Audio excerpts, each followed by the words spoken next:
नमस्कार साथियों, आपका अपने YouTube चैनल में स्वागत है। आज हम हिमाचल प्रदेश के कुछ ऐसे मंदिरों को देखेंगे जो हिमाचल प्रदेश में अपनी एक अलग पहचान बनाते हैं। जैसे आप इस पिक्चर के माध्यम से देख पा रहे हैं, जो ये मंदिर है ये शिकारी देवी मंदिर है। जो और कई बार एग्जाम में प्रश्न पूछा जाता है कि जो शिकारी देवी मंदिर है ये हिमाचल प्रदेश में कौन से जिले में स्थित है, तो आपका उत्तर होना चाहिए मंडी जिले में। तो आपकी जानकारी के लिए बता दूं, जो ये शिकारी देवी माता मंदिर है यह एकमात्र ऐसा मंदिर है हिमाचल प्रदेश का जहां पर छत नहीं है। सीधा सा मतलब है कि इस पिक्चर के माध्यम से जैसे आप देख पा रहे हैं, इस मंदिर के ऊपर कोई छत नहीं है। और यहाँ पर एक प्रश्न और पूछा जाता है कि हिमाचल प्रदेश की शिकारी देवी मंदिर में किसकी बलि दी जाती है, तो हमें पता होना चाहिए बकरी की बलि दी जाती है। और हमें ये भी पता होना चाहिए इस मंदिर में कहा जाता है ऐसी बकरी की बलि दी जाती है जिसने किसी बच्चे को जन्म ना दिया हो। साथ ही साथ हमें ये भी पता होना चाहिए जो ये शिकारी माता मंदिर है यहाँ पर एक मेला लगता है जिसको हम शिकारी देवी मेले के नाम से जानते हैं।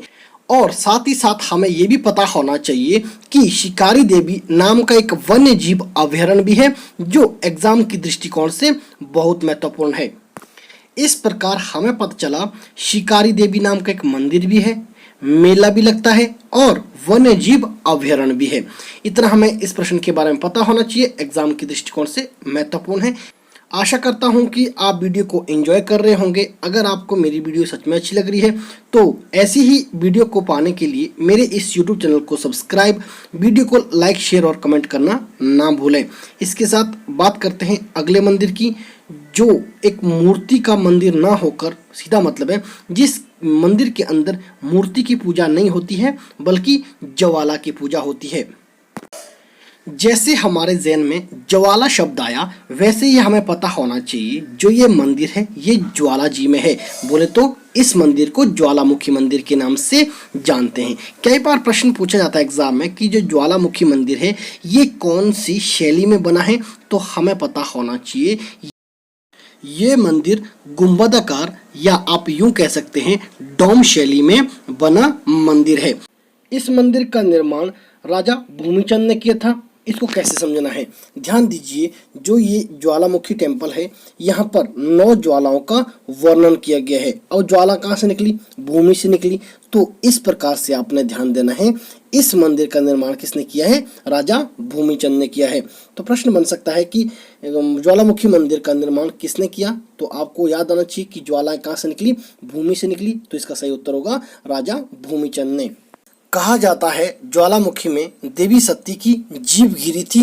तो इस प्रकार हम पता चलता है पूरे भारत में 51 बोले तो 51 शक्तिपीठ है, उनमें से 5 शक्तिपीठ का वर्णन हिमाचल प्रदेश में है, जिनमें से 3 कांगड़ा में है जैसे ज्वालामुखी, बर्जेश्वरी और माता चामुंडा, और एक आपकी ऊना में है जिसको हम माता चिंतपूर्णी या छिन्नमस्तिका के नाम से जानते हैं। अगर हम अंत में बात करते हैं 5वीं शक्तिपीठ की, वो हमारे बिलासपुर में है जिसको हम नैना देवी के नाम से जानते हैं। कई बार एग्जाम में प्रश्न पूछा जाता है कि माता ज्वाला जी के यहाँ किसने सोने का छत्र चढ़ाया था, तो आपका उत्तर होना चाहिए अकबर ने।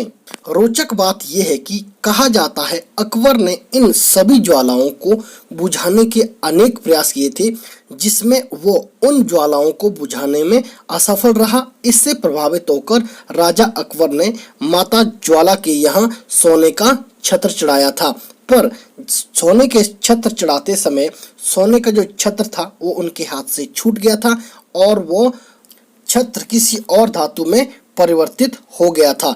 कहा जाता है कि वर्तमान में भी उस छत्र का पता नहीं लग पाया है कि वो किस धातु में परिवर्तित हुआ है।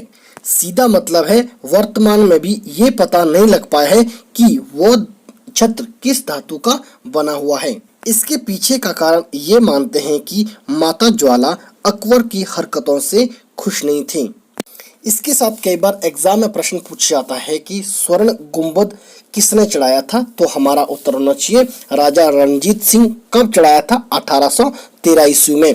कई बार प्रश्न बनता है कि जो ज्वालामुखी मंदिर है इसका पुनर्निर्माण किसने किया था, तो आपका उत्तर होना चाहिए 1835 में राजा संसार चंद ने किया था। ध्यान देना है, ज्वालामुखी में साल में 2 बार मेला लगता है और यह मेला नवरात्रों के समय में लगता है। जब हम ज्वालामुखी की बात कर रहे हैं तो हम फिरोज शाह तुगलक को कैसे भूल सकते हैं। कई बार एग्जाम में पूछा जाता है कि फिरोज शाह तुगलक ज्वालामुखी कब आया था, तो आपका उत्तर होना चाहिए 1365 में। जब वो ज्वालामुखी आया तो यहाँ से उसने कितनी पुस्तकें ले गई थी, तो आपका उत्तर होना चाहिए 1300 पुस्तकें। जो वो 1300 पुस्तकें थी वो किस भाषा में लिखी गई थी, कई बार एग्जाम में इस तरह से पूछा जाता है, तो आपका उत्तर होना चाहिए संस्कृत में। उसके बाद जब फिरोज शाह तुगलक ने यहाँ से 1300 पुस्तकें ले गई, उसके बाद उन 1300 पुस्तकों को उसने फारसी भाषा में अनुवाद किया।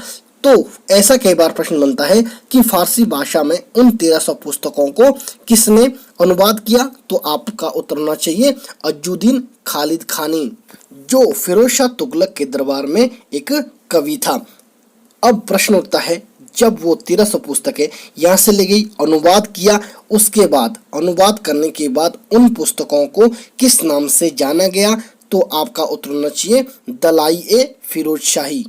अब हमारे दिमाग में पिक्चर बिल्कुल क्लियर हो गई होगी कि ज्वालामुखी हिमाचल प्रदेश का एकमात्र ऐसा मंदिर है जहां पर मूर्ति की पूजा ना होकर ज्वालाओं की पूजा होती है। जैसे मैंने आपको पहले कहा, ज्वालामुखी में 9 ज्वालाएं हैं जिनकी पूजा होती है।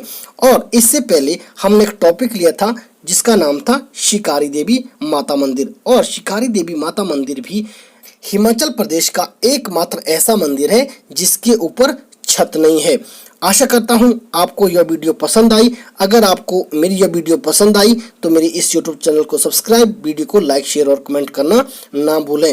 अंत में कहना चाहूँगा, हमारी ऑनलाइन क्लासेस भी लगती है। अगर आप अपनी तैयारी को मेरे साथ कंटिन्यू करना चाहते हैं तो दिए गए नंबर पर आप मैसेज कीजिए, आपको क्लास में एनरोल किया जाएगा। 2 डेमो क्लासेस के बाद आपको तय करना है कि आपको मेरे साथ कंटिन्यू क्लासेस लगानी है या नहीं। नमस्कार, जय हिंद, जय हिमाचल।